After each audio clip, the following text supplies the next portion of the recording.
যাকে বলে ছুঁচো মেরে হাত গন্ধ করা। কিসের বিদেশ নীতি, কিসের দেশ নীতি? যে দেশের সুযোগ সুবিধা ভোগ করে আপনারা এই বুড়ো বয়সেও কচি কচি মেয়েদের সাথে ফষ্টি নষ্টি করে বেড়াচ্ছেন, সেটাই হলো ভারত। আপনাদের মতো লোকেরা দেশদ্রোহিতা করা সত্ত্বেও বুক ফুলিয়ে ঘুরে বেড়াচ্ছে, সেটাই হলো ভারত। কথাই বলে যা কিছু রটে তার কিছু না কিছু ঘটে, বুঝলেন না তো? তাহলে আসল কথায় আসি। চলো ভাই।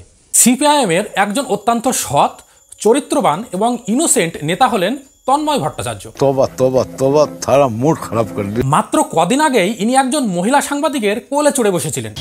ওই যে বললাম না ইনোসেন্ট, ইনি এতটা ইনোসেন্ট যে কোনো কিছু না বুঝেই একজন মহিলা সাংবাদিকের কোলে চড়ে বসলেন। আর ইনোসেন্ট না হলে এই দামড়া বুড়োটা কোনো মহিলা সাংবাদিকের কোলে চড়ে বসতে পারে? আর এরাই আবার কদিন আগে অভয়ার বিচার চেয়ে রাস্তায় বেরিয়েছিল। যাদের নিজেদের হাতেই এই বাংলার মেয়েরা সেফ নয়, আজ তারাই অভয়ার বিচার চেয়ে রাস্তায় বেরোচ্ছে। আরও আছে, ইনি অত্যন্ত একজন সৎ নেতা। ভারতীয় সেনারা যখন অপারেশন সিন্দুর চালাচ্ছিলেন তখন এনার নিজের জাত ভাই পাকিস্তানিদের জন্য কষ্টে বুক ফেটে যাচ্ছিল, আর তাদের জন্যই রাস্তায় মিছিলে নামছিল। কেন পাকিস্তানিদের জল বন্ধ করা হবে, পাকিস্তানের জঙ্গি ঘাঁটিগুলোতে মিসাইল হামলা করা হবে। এই সমস্ত লোকগুলোর পাকিস্তানিদের পরে এতটাই দরদ যে সেই দরদের জন্য এরা নিজেদের দেশের সরকার এমনকি সেনাবাহিনীর উপরে আঙুল তুলতে দ্বিধাবোধ করেন না। কিসের বিদেশ নীতি, কিসের দেশ নীতি? আমি যদি যুদ্ধকালীন পরিস্থিতিতে বন্ধের সিদ্ধান্ত করি তাহলে পরে বন্ধ হবে, আদানি ব্যবসা করবে, কিন্তু পাকিস্তানের সাধারণ মানুষ জল পাবে না। এ কেমন নীতি? আপনারা বলছেন কিসের ভারত? তাহলে এবার আপনাদেরকে একটু ভালো করে বুঝিয়ে দিই।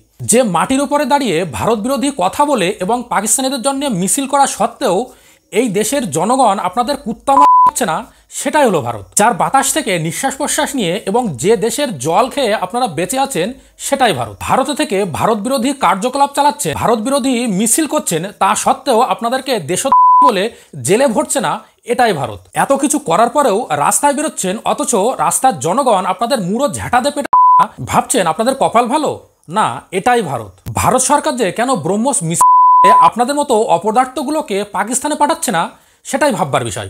ইসরায়েলের জন্য আপনাদের মন কেঁদে ওঠে, তাদের সমর্থনে কলকাতায় মিছিল বের করতে পারেন, সাধারণ মানুষের হেনস্থা করতে পারেন, কিন্তু যখন বাংলাদেশে হিন্দুরা অত্যাচারিত হয়, তাদের ঘরবাড়ি ভাঙচুর করা হয়, তখন তাদের সমর্থনে একটি কথাও আপনারা বলেন না। আর এ সব কিছুর জন্য জনগণ আপনাদের প্রত্যাখ্যান করেছে, ঝেঁটিয়ে বাংলা থেকে জনগণ আপনাদের বিদায় করেছে। এবার আসি তিনি কতটা চরিত্রবান সে বিষয় নিয়ে। চলো ভাই। কদিন আগে ইনি যখন এক মহিলা সাংবাদিকের কোলে চড়ে বসেছিলেন তখন ইনি বলেছিলেন যে না, তিনি এ কাজটি করেননি, তাকে ফাঁসানোর জন্য ওই মহিলা সাংবাদিক মিথ্যাভাবে তার বিরুদ্ধে কেস ফাইল করেছে। আর এখন যখন আপনার এই সমস্ত অসভ্য হোয়াটসঅ্যাপ চ্যাটগুলি বাইরে বেরিয়ে এসেছে, এই সমস্ত নোংরা নোংরা ফটোগুলো ভাইরাল হয়েছে, তখনও আপনি বলছেন এগুলি আপনার না, এআই দিয়ে বানানো, অথবা কেউ আপনাকে অপমান করার জন্য, অপদস্থ করার জন্য মিথ্যাভাবে বাজারে রটিয়েছে। আচ্ছা এবার বলুন তো, আপনার মতো কি আছে যে আপনার মতো এরকম শুকনো লঙ্কাকে লোকজন পদস্থ করার জন্য উঠে পড়ে লেগেছে? এই সমস্ত ফটো, হোয়াটসঅ্যাপের চ্যাট, সমস্ত কিছু দেখে তো মনে হচ্ছে আপনার রোয়াশা ধরছে না। বলি, লাজ লজ্জা কিছু আছে নাকি? মান সম্মানের পুরো মাথাটাই খেয়ে ফেলেছে নাকি? বয়স বাড়ার সাথে সাথে সবগুলো গঙ্গায় বিদায় করে দিয়েছে। রাজ্যে এত সব হেভিওয়েট নেতা থাকতে শেষে কিনা লোকজন আপনার মতো চুনোপুটির পিছনে পড়লো, যাকে বলে ছুঁচো মেরে হাত গন্ধ করা। আপনারা যদি এই সমস্ত হোয়াটসঅ্যাপ চ্যাটগুলো পড়েন তাহলে বুঝতে পারবেন বুড়ো বয়সে এই লোকটা টুনটুনির কতটা জোর। আর হ্যাঁ, 7 কালের 1 কালে ঠেকেছেন, এবার তো শুধরে যান, নাকি এই সমস্ত উল্টোপাল্টা কাজ করে ভাইরাল হওয়ার ইচ্ছা আছে? 21-এর ভোটে শূন্য তো হয়েছেন, এবার 26-এর ভোটে মহাশূন্যে না চলে যান।